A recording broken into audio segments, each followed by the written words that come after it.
Hello, everyone. This is a plug for a conference that Augustine College is holding at Pepperdine University, October 20th to 25th. It's going to be on the question of evidence-based medicine, which applies more broadly to the university as well. You can find details at cmda.org. As is our wont, it will be more relaxed than many conferences, which allows you to make many more friendships. I hope to see you there. Some time ago, I did a podcast with the label The Pro-Life Guy. I think it's the correct answer. It's important that these things happen, and we all need encouragement, and it's good to see someone else coming along and realizing we have an argument to make and we'd better get to work on it. So enjoy. How we encounter the world around us, how we equip the people that we engage with better tools to develop their logical approach to the decisions that they're making, what we're handing down to our children, our grandchildren, and that sort of thing. But I wanted to start by asking, how does a man become involved in the world of academia and the world of logic and equipping Christians and others with these tools? Was this something that was a passion of yours from a young age? Was this something that kind of came on later in life? Walk me through a little bit of your journey in the role in which you find yourself. A little bit of the journey. The journey is beyond belief, actually. I've had an incredibly interesting life because I grew up in a blue-collar environment in Birmingham where the Industrial Revolution started. No one in my family had ever been to university. All my grandfathers on both sides, and my uncles were all sort of toolmakers, that top end of the working class, which was totally destroyed by the computer-assisted design, which put them out of business overnight, and they were treated with total disrespect. So to that degree, I was impressed that Trump understood blue-collar alienation. And you never hear anti-Trump people or Trump people really talking about the question of blue-collar alienation, the way they've been depressed, demoralized, and alienated over my lifetime. But it happened that, it's a long story to fill in, but by a series of acts of grace, I ended up going to one of the best 6 schools in England for my high school. The same school that Tolkien had gone to a generation before me. And this was in the 1950s. And at that point, about 3% of the population went to university, which in my view is about the right number. We have far too many people going off to university, and the university is holding its nose and taking their money for no benefit to them. Christians in particular shouldn't fall for that. If you're going to go to university, you should end up with a PhD. If you're not going to do that, don't bother going to university. You're better off learning how to do something well. But that's not a view that everybody will immediately come to. But that's been my view. So I didn't realize what was happening to me. I mean, as a kid going to high school, I'd never been in the company of other kids, all of whom were smarter than me. I'd been top of the class through ordinary elementary school. I never did any work. I just listened and I could remember it all. But that school was better than university. I mean, 99% of the kids went to university, and the 1% who didn't went to Sandhurst or Dartmouth or into the family company. They were all wealthy, except for 2 boys. Every year there were 2 affirmative action boys, but not done on the stupid thing of identity politics. The socialist government of Birmingham said, look, we put money into this school and we appreciate what you do. We're very proud of what you do, but we would like you to take 2 working class boys.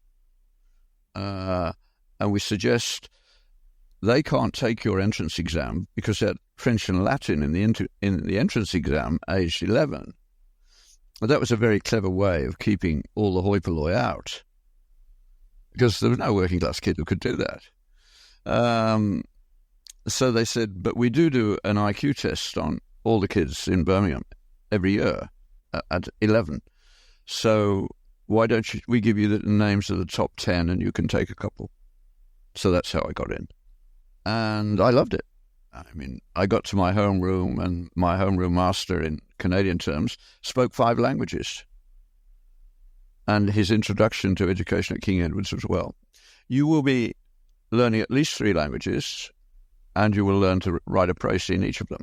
So that's a likely outcome. But of course, they knew what they were doing. It was a real education, the like of which I don't know anybody who's getting. Even those schools are being got at slowly by the wokeification thing. Mark Stein, who gets himself into trouble pretty frequently, he also was at that school shortly after me. So they train you well. So I liked nature. I liked biology. I thought about being a vet, then realized it was pure economics. And Birmingham Medical School would take all. They didn't even bother to interview the class. They said, we know that most of you are not going to come, but we'll take you if you want to. I ended up going to London, which was wonderful, because in my first Sunday in London, a student took me to hear Martin Lloyd-Jones, who I think is the greatest Protestant preacher of the 20th century. Within a month, I also went to hear John Stott. So my choice on Sundays was 2 of the world's greatest preachers. I can still remember some of their sermons almost verbatim, but they got to my head and not my heart. I believe the story was true. There was no question about that. And I had a mind that likes to understand. So these were just wonderful. But as I said, mind, not heart. And it turned out the only thing I was fit to be was an academic. If the job of professor didn't exist, I wouldn't have been employable. So I never left the academic world, except for a year off in Central Africa, and then thereafter summers in Central Africa. So I got married. We weren't going to have kids. We were careless. Shortly we had 3. My wife said, look, I need more help at home now. Can't you do something different? So I actually did a PhD in order to see my children, which is an unusual reason. And it worked out well. And Sally, again, was the motivation for the next step, saying, well, I like it when you come home at a reasonable hour more often. Can't you do something useful with the results of your PhD? And so I went in a nice warm place. So I went looking, and I discovered that severely malnourished children had a problem that nobody else in the world could look at, because I'd invented a new technique with my colleague Philip Hilton. So I went to the Wellcome Trust, who are wonderful employers, and they said, yeah, that's a good project, we'll pay. Now, when they take you on, you don't have to write a grant. Most professors spend 30% of their year writing grants. I said I could afford 2 years. We went for 7. So for 7 years, I was mollycoddled. I mean, I did not have to write anything significant. All they wanted was one letter a year saying what I'd done in the previous year, what I would do in the next, how much it would cost. And their evaluation was brilliant, not bureaucratic evaluation. They sent 3 world-class scientists to Jamaica every January. Not difficult to get them to go to Jamaica in January, because there were 3 of us with these personal grants, and they were the ones who persuaded us to stay on. They said to the Wellcome Trust, they said, if you keep these 3 guys together, they will finish the job, but it will take 5 years. And the trust said, fine, that's what we're in for that.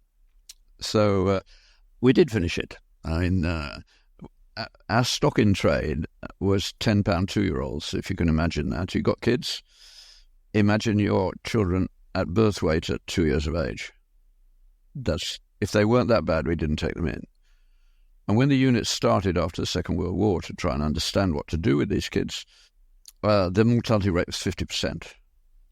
When I left in 1979, the mortality rate was 0. We'd done it and had the privilege of writing the protocols for all time. We still to get them into mission hospitals. And we only got into an American medical textbook in the last couple of years. These things do not translate into practice quickly. So when that was over, I was supposed to go back to a job in London. Mrs. Thatcher cancelled it. So I came across the Atlantic because I had an offer in Harvard and another one in Ottawa. And Harvard is very uncivilized. It took me less than 24 hours to realize I couldn't work there. They are so petty, and there's no collegiality, no trust. And Ottawa's been wonderful for us, a lovely place to bring up kids. When we arrived in 1980, it was like going back into the 1950s. Girls could walk the streets from the university at night with nobody bothered. There were no murders in Ottawa except in one little bit where the drugs happened. So, but there were no churches like what we were used to. So we went to the nearest one that believed the gospel was true. I often describe it as one of the most loving and the most ignorant churches I'd ever been in. But they believed the Bible was true. But I didn't show up as a Christian in the university. But I hate the education system that we've got at the moment. If I had my own way, I'd blow up the Faculty of Education and start again from scratch, because they have ruined it. And they require medical students to do a course in biochemistry in 6 weeks.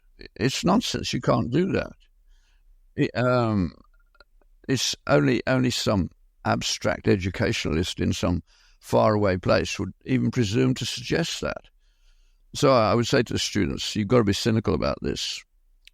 Go and look at the previous exams and learn the answers. I'll try and make this as painless as possible.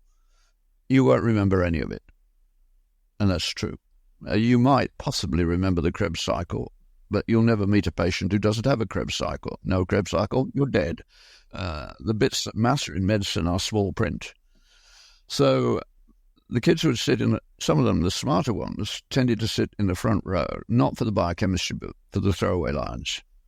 And then one of them heard me give a lecture in Ottawa at the behest of John Bowen, who was the local IVCF organizer, on why the probability of coming out of medical school with your faith intact is only about 10%. It's worse than the university as a whole. You do come back, but it's in your 30s and 40s. That's why we have that hole in the church, that age group. They're recovering from university. It's going to be longer and they may not recover. So in the audience, unbeknown to me, was a young man who got into our medical school. And come September, he rather timorously knocked on my door and asked whether I was a Christian. And I said, well, it's a reasonable question, but I do believe the story is true. And I acknowledge there's not much evidence of it in the university. You have to come to my home. I live for my work. And he said, well, I heard that lecture, and there are 4 of us in first year who don't want to lose our faith. Will you help us? And my mother turned up at the back of my head saying, you could do that, you ought to do that. So I said, what do you want me to do? And they said, well, could you do some Bible studies to integrate faith and practice? And I knew I could. I said, well, you better come to my home at 8 o'clock on, I can't remember, it was Wednesday or Thursday evening, and I'll do 4 weeks. I ended up doing 10 years. Once you allow students into your home, of course, you get to like them, and then they have power over you. And at about the same time, I came across 4 lines from the 12th century, which every Christian kid going to university should know, but they don't. They're this: some seek knowledge for the sake of knowledge, that is curiosity. Others seek knowledge in order that they themselves may be known, that is vanity. Others seek knowledge in order to sell it, that is dishonorable. And some seek knowledge in order to edify others, and that is love. I'd done the first 3, I was not guilty of the 4th. And that had to change, I realized. And with my wife's help, that happened. And it was a very important change. And then shortly after that, missionaries came to our church. Sally brought them home for lunch, discovered what I knew, and said, well, you have to come and help us. We have a huge problem with malnutrition, and we don't know how to treat it. I asked them how big. He said, it's not that big. But I know that I can't fill in that story because it took about 10 obstacles that I put in the way, but we went. And so all my kids as teenagers spent their summers thereafter working for me in Africa, resuscitating malnourished children. So they all met death in children, held children in their arms that were going to die, but they saved many more, didn't do them any harm. And the oldest one ended up as a missionary in Malawi. The others are all in Ottawa, amazingly. So, the medical students asked to come, and I took them, and I didn't take Christians particularly, because Christians in university, obviously, often they're just a bit of a pain, because they're not related to reality very well. So I wanted idealists. So we took about 40 over the years, and only 6 of them were Christian, but 17 were when we got back. But that was not my doing. That was the Africans, because I dumped them in a village, 2 days' walk from anywhere, and left them there. And they had to do a health survey of the village. And I checked up once during the 5 weeks that they were surviving. Some of them couldn't wait to get home. Some of them couldn't wait to get back. But all of them said, wow, that has changed me. And more often than not, after those programs got underway, the valedictorian was somebody who'd been to Africa with me at the end of the year. So if I had a project and the money to do it, I would take every 15-year-old who's in trouble and dump them in an African village for 5 weeks. They'd come back different. We send our troubled grandchildren when they're there, we send them off to Malawi, because Joanna and David are there, and they come back different. It's an immersion in reality.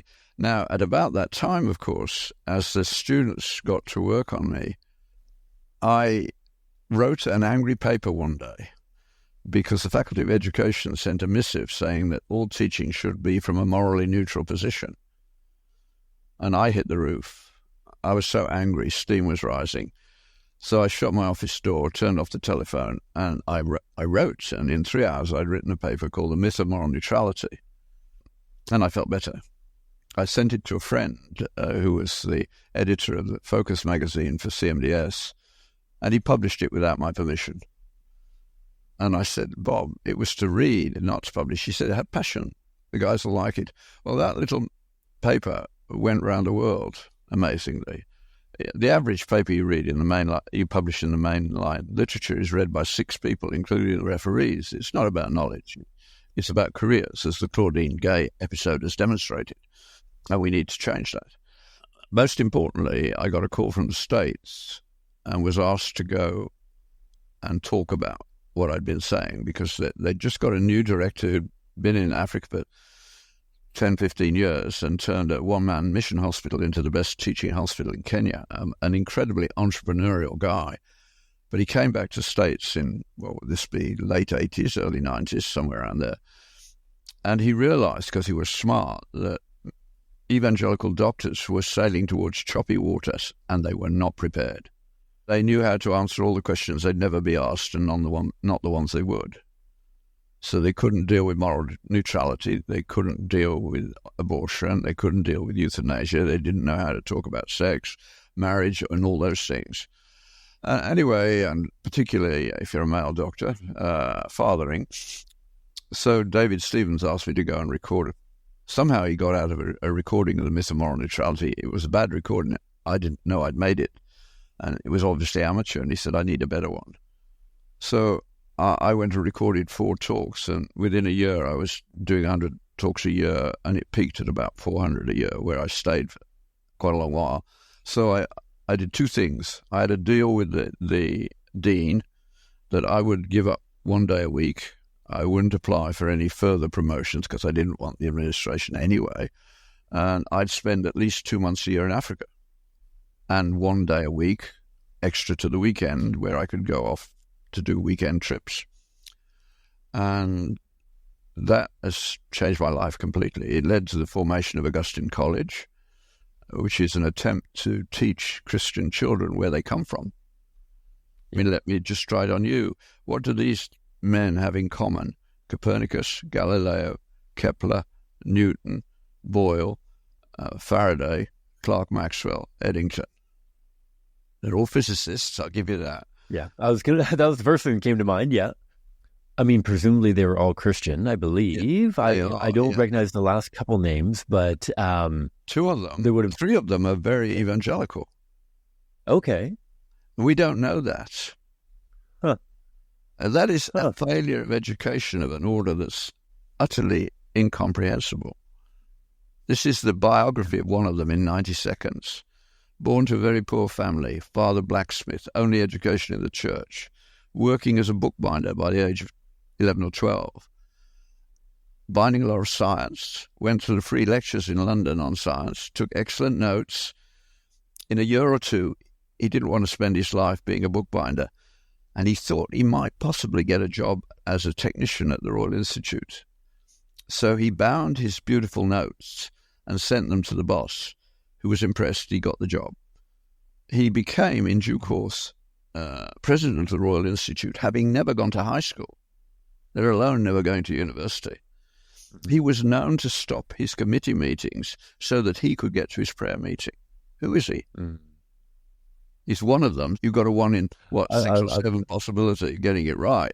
But you don't know. That's the point. No, I don't, yeah. It's Michael Faraday, who invented the idea of fields. Yeah. They laughed at Mr. Faraday's fields when he first proposed them. Mm-hmm. Every Christian kid should know that story. And I guess, I mean, there's a million different questions that I would love to, and I appreciate, thank you so much for sharing that journey, because I think that really cracks open the door to how do we go about making this change? How do we go about, as parents, as members of different church congregations and whatnot? And as our professions. And within our professions, absolutely as well. How do we change the way that we learn and use information? As you mentioned, I love those 4 different ways that we can use knowledge. What are the steps towards changing our approach so that we can have a hunger for knowledge, but not for our own benefit, but for the benefit of others? Where do we start when it comes to changing the way that our children and those within our sphere of influence, maybe it's people that are older than us. Maybe when I'm looking at the neighbors around and members of my church who may be far older and far more experienced in different ways, how can I be a part of cultivating a transformation in how we engage with the information around us, with our faith, and how that opens an entire new world? What are your thoughts on how we change that? Here's the question. When there arose a Pharaoh who knew not Joseph, what happened? Slavery. Right. Yeah. We don't know our own history anymore. Okay. Yes. So it starts with history. Yeah. We have become so obsessed with our feelings. There's nothing in the New Testament that makes you responsible for your feelings, because you're not. You're responsible for what you do with your feelings, but that's an act of thought, not an act of feeling. But for most evangelicals, they think of their religion in feeling terms. Now, obviously, when Christ comes into your life or God comes into your life, emotion is involved, feeling is involved, but that's not what it's about. You can actually say this. I love, when I'm preaching, misquoting the scriptures to see if anyone notices. And in an Anglican church, and you can get away with this, Paul writes his long epistles because the church was screwing up in different ways. So the Corinthians were out of control sexually. The Romans need to get it organized. The Thessalonians needed to realize the second coming didn't mean you don't need to work. And in each case, he thought the problem could be solved by better theology. So you get a bunch of theology, and some very simple ethics. I mean, biblical ethics won't fill one page. Love your wife, love your husband, love your children, pay your servants. That's it. So I say, he says something like this: if you followed my argument, then you ought not to be like the people around you. You need to be transformed by the renewal of your feelings. But of course, he doesn't say that. That's precisely the point. It's the renewal of your mind in every case. And he's not interested in the event of conversion so much as the day-to-day salvation. I have heard that your salvation is creating love. Now I am really praying for you. In other words, we have reduced the gospel to something we can manage, and the gospel is not manageable. So reductionism is the biggest problem we face, and I would guess that even your colleagues would have a little difficulty giving an account of how reductionism came to be and why it's bad for us. So out of this, a group of us got together in Ottawa U, 6 of us or so. We didn't know God had put a very interesting group of profs together. I mean, David Jeffrey was one of I consider the best evangelical intellectuals in North America. Then Graham Hunter, a world-class philosopher. We had John Paul II's canon lawyer, an expert on Dante. I was the only idiot in the group, but also the only scientist. All the others spoke 5 languages. I didn't. But we'd all seen young people come from good Christian homes. And I usually say, to get under their parents' skin, expect them to lose their mind, their faith, and their virginity in random order in the first year if they haven't done it before they get there. Mm. That's our world. Yeah. And we didn't know what to do about it. So we saw it happen. We started reading together. We read for 7 or 8 years, every once a week for a couple of hours. Everything we could find on the nature of education, from the Greeks to Alistair MacIntyre in the 20th century. And we knew what was needed. What's needed for every kid is an introduction to their own cultural history. It's all about culture. It's not race, it's culture. You can't talk about race without being racist. That should be enough to teach you that isn't the way to go. You talk about culture. It's culture that makes the difference. And there are only half a dozen big cultures in the history of the world. The rest you can write off. So we started a cultural history course, and we called it Augustine College because Augustine's motto is, I believe in order to understand. You even find people in church thinking you understand in order to believe. Jesus says to Nicodemus, you can't get to the point of belief from where you are now. Until God touches you, you cannot comprehend. So we started teaching that in 1997. We've been going 25 years.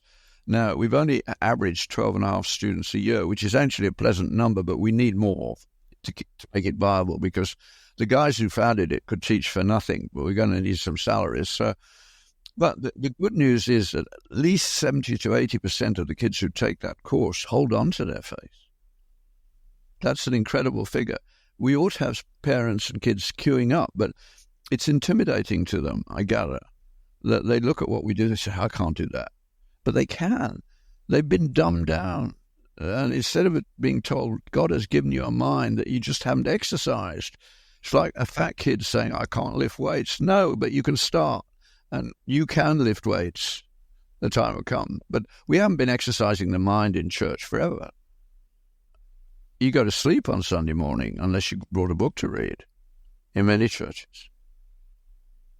And so one of the things that's come out of this, and when the Americans started inviting me all over the place, we run a summer program at Augustine as well for docs, in which we take the 8-month program and spread it out over 8 years and give it a medical twist so that it gets CME credits. And we have an incredible recidivism rate. They come back time and time again. We've got one guy who has been every summer for a week for 25 years. And it's like homecoming, because doctors will walk on eggshells these days with all the woke nonsense going on. So when they come for the week with us, they know they can let it all hang out, talk to one another, pray with one another, and they get educated as well. They love us, and they are the major financial support for the college. We didn't know that that's what's going to happen, because they asked me they loved what we did with their kids and said, what are you going to do for me? And my first response was, well, I've written you off as irredeemable, but you have one thing I need, your money, what would you pay? And we came up with this program. Yeah. And they love it. And so maybe let's build towards more into that Augustine College and the entry point there, and how those 10 years of Bible study with those students that you initially, yep. This was whether it was a step outside of your comfort zone or whatever you would characterize it as, how that experience working with those students, as you mentioned, inviting them into your home together with the book study with those academics, really drew together this idea of the Augustine College, and maybe speak a little bit more to both of those experiences, the Bible study with the students and the book study with the academics, and how those shaped what Augustine College now is. It's very apposite to the whole question of whether you have a pro-life society or a pro-choice one. So the Bible studies, the sad part was, even though they were Christian kids, I didn't need to do any preparation because no one had taught them to read. That comes as a shock to them, but students coming to university don't know how to read because we've long since forgotten to teach people how to do that. So when I say to them, look, you read the words, I don't. So if I'm preaching, I always say to the pastor, I want to read the passage myself that I'm going to use. I have your normal reading, but I want to read it myself. Now, it's usual rather than rare that somebody will say something like, I understood more about that passage when you read it than I'd ever understood before you said anything about it. And that's because we were taught to read. We had to read aloud all the way through high school. Masters who cared about the English language. So a conductor doesn't conduct the music. I mean, we wave our hands in time to the music. That's not conducting. A conductor is drawing out the timbre that he wants. I mean, you can listen to a Beethoven symphony and say, Klemperer is conducting that one. He leaves his mark on it. And when a great reader reads a passage, it comes to life. I always give as my first exercise in my class, write me a précis of Ephesians 1 and 2. And I tell them how to write a précis. And when because first of all, I ask them, can any of you stand up and tell me the argument of Ephesians 1 and 2? Of course, I've never had one who could. But they all can after that exercise. And they say, I didn't know you could do that with literature. I choose Ephesians 1 and 2 because Paul's on a rhetorical high. So Ephesians 1 is full of rhetoric and he's over the top. So you need to be able to pull out okay, you love the superstructure, but what's the foundation? And the moment you look at it properly and you compare a few versions, you find the older versions, which cared about style more than we do now, for the praise of his glory occurs 3 times in the first part of Ephesians, in the first chapter. Before he made us for the praise of his glory. We are to live for the praise of his glory, and we are to celebrate forever the praise of his glory, not because he needs praise, but because he wants to draw us into a life of praise of which we are part. And then there's that marvelous but God, and the bit all the evangelicals know but can't put into context. And I used to teach my whole final year honours biochemistry course entirely on writing précis because they couldn't read the literature. So I've even had the wonderful experience on one occasion of flying across the Atlantic to do a pro-life talk for the Catholics in London. And halfway across, a young woman walks down the corridor and hesitates at my seat. I was sitting in an aisle seat. When she came back, she stopped and she said, "You're Professor Patrick, aren't you?" I said, "Yes." She said, "Do you remember me?" I said, "Sadly, no." And she laughed. She said, "I'm a professor myself now, but it's lovely to see you. Your course is the only one in the University of Ottawa science faculty that taught me to think. And I use your methods now. You took at least a year of my PhD time. And I teach students how to read the literature. And they love it. Evidence-based medicine is rubbish. You've got to ask until you've defined what you mean by evidence. Now, when you have a politician saying they know what the evidence is, you know they don't. And you get COVID. Yeah. Yeah.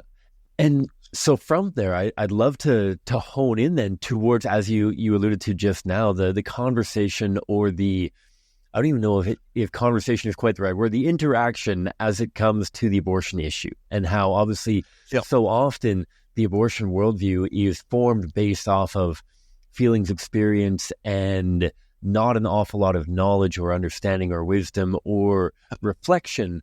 And I'm curious, as both one way with your vantage point, but also having worked with so many students that have come through the Augustine College and others, where do you see the breakdown right now in culture when it comes to this insane culture of death, and how blithely so many approach the abortion question, and they don't even see it as a question anymore? We're arguably 3, if not 4 generations into an abortion accepting culture. Which is where is the interaction right now? Exactly. Yes. So I didn't talk about abortion because I grew up in Plymouth Brethren Church, where I learnt the scriptures, but never heard any discussion of anything about application at the level of politics. So I didn't know how to join the conversation in many ways. I even facilitated abortions when I was doing infectious diseases, and women turned up with a rash, turned out to be rubella, and you had to tell them they had a 90% probability of a severely damaged child, both neurologically and cardiac. We were taught, don't mention the word abortion because it was illegal. Just say, this pregnancy's gone wrong, hasn't it? And they would say yes.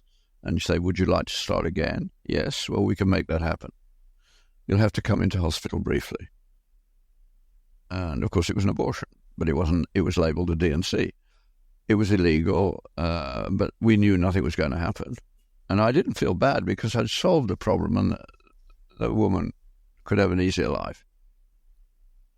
I hadn't thought about it at all, and didn't think about it for 20 years. And then when the students started pulling me out, and I started thinking, okay, then we started teaching ethics in the modern bioethics nonsense, totally incoherent. I mean, the bioethicists are basically lapdogs of power now. That's all they are. It's horrendous. They've got a lot to be ashamed of.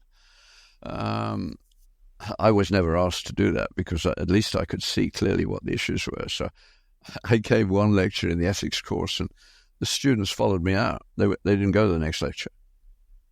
They wanted to talk to me, and I never got another invitation. And they didn't know how to handle me, so they just left me on one side. So when I started being pulled out of my ivory tower, Sally did all the organizing. The way it worked was she had veto powers on what I would do. And people started to complain that they needed to know where I was traveling because they would have come to a lecture. Because they don't think a lot of driving 100 miles to go to a lecture, the Americans. So she put my calendar up, and I laughed. I said, well, nobody will go to a website for me. But I was wrong, and she was right. And almost immediately, I was going to Ann Arbor, and the students from Wayne State called and said, we see you're going to Ann Arbor. You have to go through Detroit. Will you speak to us first? And I said, if you'll drive me to Ann Arbor afterwards, yes. What do you want me to do? And they said, it will be January the 23rd. Yeah, Roe v. Wade. We want you to talk about abortion in the medical school in the middle of the day in Wayne State, which is dominantly black students. You want a place not to do it? I said, I don't want to do that. And they said, we've heard you speak. We think you can. And I said, flattery will get you nowhere. But then they said, we've been praying about it. And I knew, because a few months before, abortion had started to bother me. And one day, one afternoon, I had gone into my office, shut the door, and sat down and said, we're not doing this right. And I wrote out another way to do it over about 3 hours. Then I actually called Robert Spitzer, who's a Jesuit I know well enough to call, and said, Robert, I want you to take this apart because I don't want to get into this can of worms, but this is how I think it should be done. And he listened very carefully, and he said, that's good. That will work. You've got to do it. I said, that wasn't what I wanted to hear. And fundamentally, what I do is to we don't open it up the right way. So I open it up by talking about diminishing trust, because that's the biggest cultural problem around us. The number of close friends that your generation has is less than mine, and mine is less than the one before. And it's typical now that you get people with no real friends at all. So trust is going down like this. And I knew that. So I can say to them, who do you trust? Now, when I started, they would say, well, a little bit over 50%. Then it dropped to 50%. Now I've been at least 2 medical schools where a student said, I don't trust anyone yet. Now, you can't practice medicine without a network of trust, because if you're going to be comfortable to refer patients, you must know the person you're referring to is going to be a competent physician.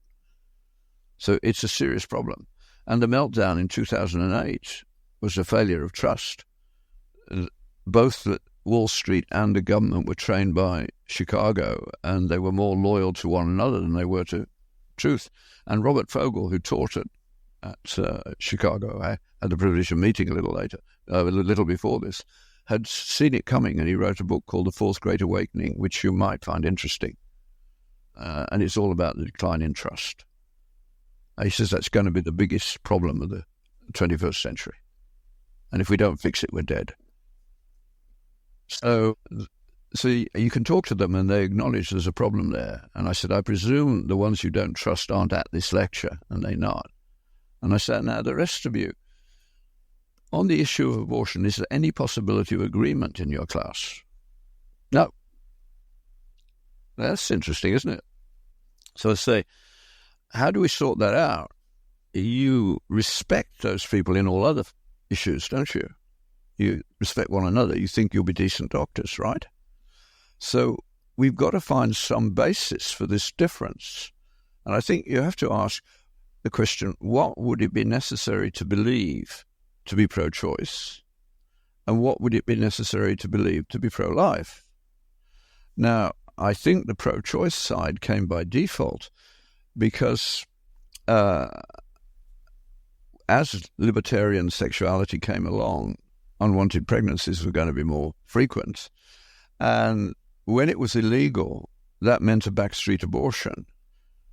And that's exceedingly dangerous. That shouldn't happen. No one should ever die that way, especially if they're being logical for their own belief system. We know they are overstating the case, but that's a whole other story. If you've never read Nathanson's The Hand of God, read it. It's absolutely gold. It's on your shelf, I can see. Good. It should be, yeah. So then I lay out the nastiness of dying of septicemia from a backstreet abortion. I say anybody who's seen one never wants to see another. And no society can feel good about itself if young women die that way because they're doing something which we allowed them to do in the first place. We have a responsibility. So I want abortions, because they're being done, I want them to be done properly. They're going to be done, but I want much better evaluation of the people doing them and require much higher standards. What they haven't thought about is themselves, what's going on. And I say, before I move to the next bit, I want you to think about the definition of bigot, because it's a word that happens quite frequently. And I think the best one is Chesterton's. A bigot is someone who will not conceive that the opinion that's opposed to their own may be valid. So on this issue, it is the person who uses the word bigot who is the bigot. So I hope the one thing I could contribute to this medical school is that you don't use the word bigot. It's not acceptable. And they're not. And then I say, now let's look at the other side, because you haven't thought about that. And what they haven't thought about is the consequences of abortion. They see what they want and they've got it, and they don't want to talk about anything else. Now, it'll take another hour to go through them all, but just quickly, the first thing they have to deal with is the question of what is this creature that we're killing? Yeah, and you are killing it. You wouldn't be, if it wasn't alive, you wouldn't have a problem. So you are killing it. So use the proper words. Don't run away from them. And they'll be with me at this stage. And the only way is to say you can't say it's not alive. And the leading feminists will give you that immediately. They got out of that via a woman called Annette Beyer, who said, look, we must give the thoughtful people on the other side, they will win if we say it's not a living creature, because it is a living creature. And we know that the only place you get a unique DNA mixture is at conception. We must bring the whole conversation to human personhood. So personhood was the clever move. It's not valid, but it's clever. And there are multiple definitions. And the commonest one is probably you become a person when you're capable of relationship. And then that, of course, allows the slide from 12 weeks all the way to partial birth abortion. And, of course, if you get a child with an IQ of 80, it won't relate. Infanticide follows. Then you get serious diseases of the brain at any time. That follows. Then you get geriatricide. Anybody who says there isn't a slippery slope simply hasn't looked at the data. There is. But this time, it's getting to be intense, but it's not intense in a bad way. They just haven't thought about this, and I've only just begun. Then I say the next bit is even worse, and you're all suffering from it, because your mother could have aborted you with no risk to herself.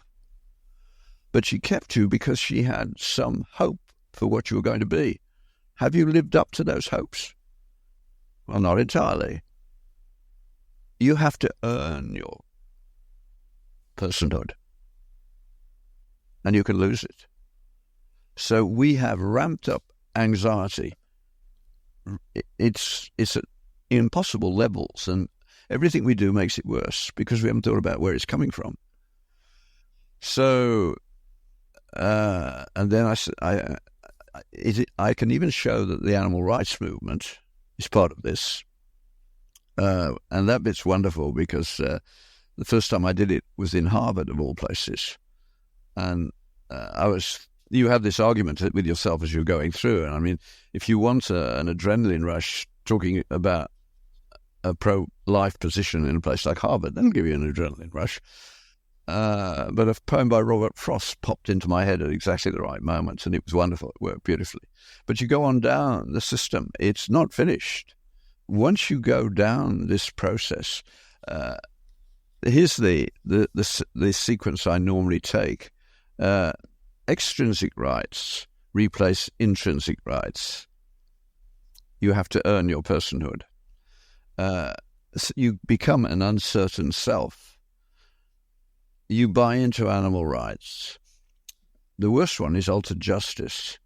The one dissenting judge in the Roe v. Wade decision said this is raw judicial power. And the best argument, and you should have it. Have you read Arthur Leff on justice and democracy? It's a paper. No, it's not a book. It's not a book. It's a paper. Just put Justice Leff, Duke Law Review 1979, and read the article. He's not a believer. It's brilliant. Every lawyer should have a copy on his phone. That's how good it is. It opens like this. I want to believe, and so do you, in a complete, immanent and transcendent set of propositions about right and wrong, findable rules that direct us as to how to live our lives righteously. He's Jewish. What he wants is the law from God, transcendent, immanent, accessible to us. But he goes on, but I also want to believe, and so do you, in no such thing, but rather that we are wholly free to decide for ourselves what we ought to do and what we ought to be. What we want, heaven help us, is to be simultaneously perfectly ruled and perfectly free. That is at the same time to discover the right and the good and to invent it. You can't have both. And he knows that. And he writes 20 pages of lucid prose. And at the end, he can't live with himself. So he comes down on the politically correct side and then writes one final paragraph saying, I don't believe a word of that conclusion. But he can't say it properly. It's wonderful. And it comes straight out of the abortion movement. With this, of course, you cannot do these sorts of things and not lose compassion. So if you're doing abortion, you're not going to be as compassionate as you were before. We need, on grounds of justice and democracy, to demand that a mother who's pro-life can have a pro-life obstetrician and pro-life medicals. We need to divide the medical system, create competition within a single funder on the basis of ethics. And we've got plenty of data coming out of the States showing that it works. Because we cost on average 25% of what unbelievers do in lifetime healthcare costs. We ought at least to be getting a tax deduction. And you've never heard a minister of health saying, go to church, it'll lower our costs. It would, because somebody will notice if you drink too much or whatever, And we're not pushing the practicalities. We should. The next thing it destroys is the loss of meaning and suffering, and that is an important one. And the bit of me that turns up on YouTube most is a description of the young man with CF who turned my life around in a way, made me address a problem. He said, it says in the Bible, if you ask anything in my name, I'll give it to you. I'm 19 and I'm dying. I don't want to. What do you say? And with some help from on high, I was able to help him through that, and he died very well. But I hadn't done that for 20 years. So I had to change. And it's all related. And finally, of course, we no longer have a common good. In other words, we're eroding the foundations and expecting this nice building to be unaffected by that. It's not. It's going to fall apart. So the last line is always the same. I've laid out two worlds for you. Which world do you want to give to your children? Lots of people are using it now. It's available in various places. I have a website, I have a podcast, and the best collection of my talks is the Americans, because they stick microphones on you, and they've been doing it for years. So if you go to CMDA US and put my name in, you'll get dozens of talks. That is excellent, and that's unfortunately where I wanted to start wrapping together on. I feel like I can speak with you all morning here. But how do people learn more, and how do people learn more about the Augustine College? And Augustine College has a website. Yeah, augustinecollege.org. Yeah. I have a website, johnpatrick.ca, and I have a podcast, Dr. John Patrick Podcast will find it. Wonderful. We'll drop all of those in the show notes before. I feel like I could ask you a million more questions and take up your entire day here. What we need more than anything else is if you've got a bright kid in your church who's about to go to university, raid the piggy bank and send them to us. We're not expensive, and they will get into second year if they're good. And we'll tell them, don't bother if they're not good enough, and save them all the money. I mean, one of the guys on our board now, when he finished, he said, you gave me a book list that will last me a lifetime, and I knew that I was not academic, so I went and got the bits of paper I needed, and he's now a very successful businessman. He said, I would have wasted 4 years for no advantage. Thank you. Gotcha. And that was going to be my question of what can people expect at Augustine College? Is this a 4-year program? Is all no, 4 years? It's just an 8-month program.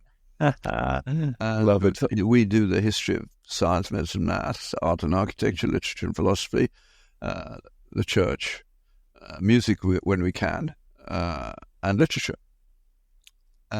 Read from the premise that we are the product of Hebrew and Greek thought modified by the church. No other culture has made a major contribution.